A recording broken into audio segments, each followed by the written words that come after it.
Dance bar ज्याच्या नावे आहे तो माणूस गृहमंत्री पदावर कसा राहू शकेल। अत्यंत उर्मटपणाची विधानं, बेशिस्त असं वागणं असणारे मंत्री संजय शिरसाट यांचा पायउतार होणं गरजेचं आहे। माणिकराव कोकाटे सारख्या व्यक्तींनी ज्या पद्धतीची इररिस्पेक्टिव्ह वक्तव्य ही महाराष्ट्रातल्या शेतकऱ्यांबद्दल केलेली आहेत किंवा विधिमंडळात रमी खेळणं केलं आहे, हे अत्यंत वाईट आहे।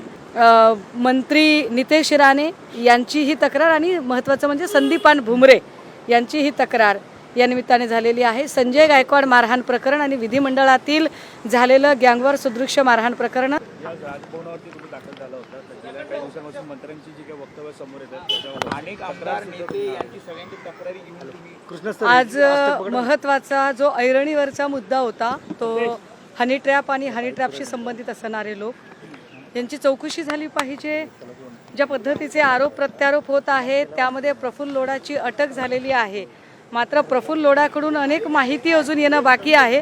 सो कदाचित त्याच्या जीविताला सुद्धा धोका पोहोचू शकतो, त्यामुळे त्याच्या सुरक्षिततेचा सुद्धा विचार झाला पाहिजे। एक महत्त्वाचा मुद्दा की जर राज्याच्या गृहमंत्र्याच्याच नावे डान्सबार असेल आणि तो आईच्या नावे डान्सबार चालवला जातोय, ज्या डान्सबारवर आत्तापर्यंत तब्बल 3 वेळा रेड पडलेली आहे, तर असा डान्सबार ज्याच्या नावे आहे तो माणूस गृहमंत्री पदावर कसा राहू शकेल। एकीकडे राज्याचे गृहमंत्री स्वर्गीय RR पाटील साहेबांनी डान्सबार बंद केले होते आणि हे नवे गृहराज्यमंत्री की ज्यांच्या आईच्या नावे डान्सबार आहे, तर अशा व्यक्तीला मंत्रिपदावर राहण्याचा अधिकार नाहीये। आता isakal.com आहे देशातील नंबर 1 ची मराठी न्यूज वेबसाईट। प्रत्येक अपडेटसाठी isakal.com ला नक्की भेट द्या। माणिकराव कोकाटे सारख्या व्यक्तींनी ज्या पद्धतीची इररिस्पेक्टिव्ह वक्तव्य ही महाराष्ट्रातल्या शेतकऱ्यांबद्दल केलेली आहेत किंवा विधिमंडळात रमी खेळणं केलं आहे, हे अत्यंत वाईट आहे। सो त्यांच्याही संदर्भाने चर्चा झाली। हॉटेल विट्स आणि करोडो रुपयाची कॅशबॅकचा व्हिडिओ आणि सातत्याने अत्यंत उर्मटपणाची विधानं, बेशिस्त असं वागणं असणारे मंत्री संजय शिरसाट यांचा पायउतार होणं गरजेचं आहे, याही संदर्भाने चर्चा झाली। योगेश कदम, संजय शिरसाट या लोकांच्या संबंधाने असणारे अनेक कागदपत्र आणि पुरावे, फार मोठी फाईल, पेनड्राईव्ह सकटची आणि काही हनी ट्रॅपशी संबंधित अशी एक मोठा दस्तावेज आज आमचे नेते सन्माननीय अनिल परब साहेबांनी माननीय महामहिम राज्यपाल महोदयांना सुपूर्द केलेला आहे।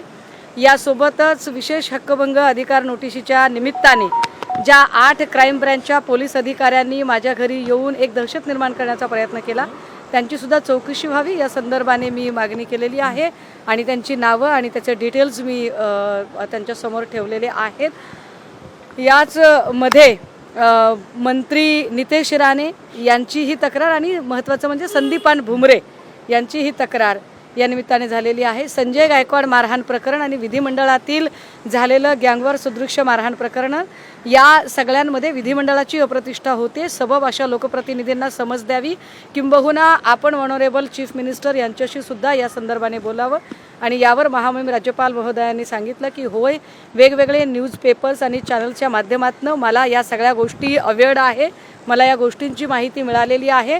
निश्चितपणे महाराष्ट्राची गौरव गरिमा राखणे हे राज्यपाल म्हणून माझे सुद्धा कर्तव्य आहे आणि मी या संदर्भाने सन्माननीय मुख्यमंत्र्यांशी जे काही आपण रमी प्रकरण सांगताय किंवा डान्सबार प्रकरण सांगताय किंवा जे बेहिशोबी मालमत्ता शिरसाटचं प्रकरण सांगताय, या संबंधाने मी माननीय मुख्यमंत्र्यांशी मी यावर नक्कीच चर्चा करेल आणि मी आपल्याला अत्यंत गांभीर्यानं नमूद करेन की माझं त्यांच्याशी मुख्यमंत्र्यांशी एवढी यादी दिलेली आहे, त्यात राजीनामा कोणाचा मागितला? कारण एवढी मोठी यादी तुम्ही 7-8 जणांची आमचा राजीनामा क्रम जो प्रथम प्राधान्याने आहे तो आहे मंत्री योगेश कदम, मंत्री गिरीश महाजन, कारण हनी ट्रॅप आणि या सगळ्या संदर्भात वारंवार त्यांचं नाव येतं, तर ते काय येतं ते त्याचं स्पष्टीकरण अजून मिळत नाही, नेमकं काय त्याची चौकशी झाली पाहिजे, निष्पक्ष झाली पाहिजे।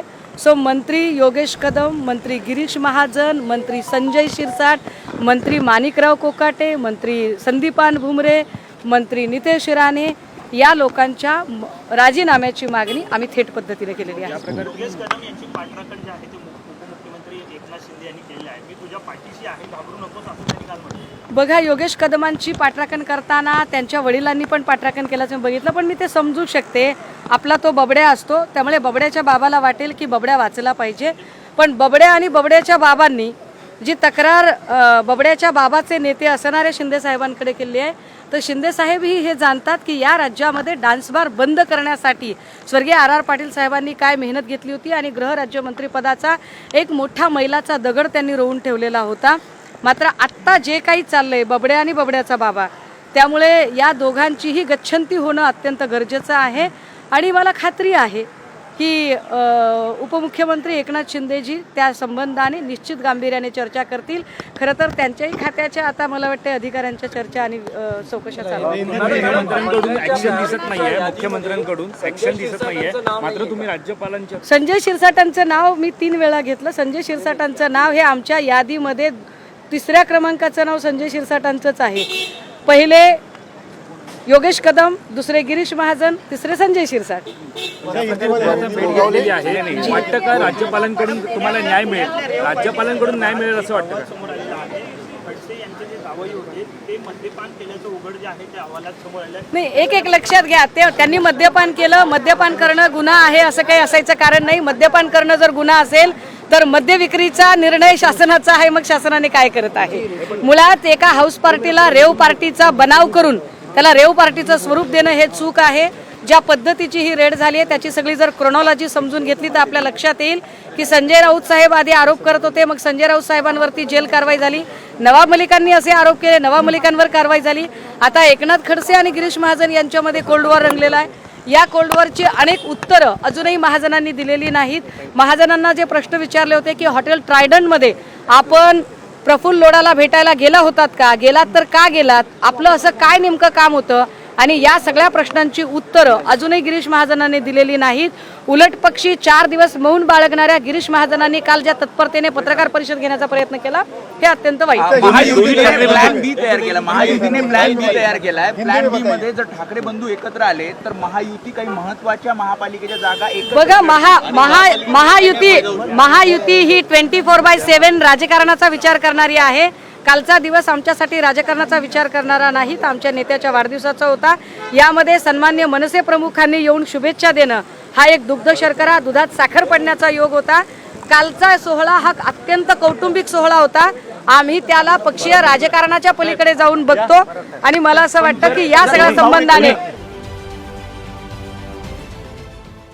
देश विदेशातील प्रत्येक घडामोडींचे लाईव्ह अपडेट मिळवण्यासाठी आता साम टीव्हीच्या सर्व सोशल मीडिया प्लॅटफॉर्मला लाईक, फॉलो आणि सबस्क्राईब करा. तसंच सर्व नोटिफिकेशनसाठी बेल आयकॉन प्रेस करायला विसरू नका.